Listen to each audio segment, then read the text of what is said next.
हे रत्न तुम्ही पाहताय हे आहे टायगर आय. याच्या नावातच सगळं काही आहे असं मला वाटतं. टायगर आय हे यासाठी घातलं जातं, आपल्यामध्ये आपल्याला जाणवत असेल की खूप निगेटिव्ह एनर्जी आपल्या आजूबाजूला आहे, नकारात्मक ऊर्जेने आपली काही कामं होत नाहीत आणि ती व्यवस्थित होण्यासाठी आपल्यामध्ये एक चांगला आत्मविश्वास येण्यासाठी टायगर आय याचा वापर केला जातो.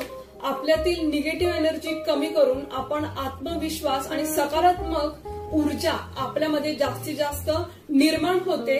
त्याचबरोबर जर आपल्याला जास्त वेगवेगळ्या क्षेत्रांमध्ये काम करत असो आणि आपल्याला जर नजर लागत असेल तर टायगर आय या रत्नाचा वापर करावा. अंगठीमध्ये घालू शकता, ब्रेसलेट घालू शकता किंवा माळाही वापरू शकता. धन्यवाद.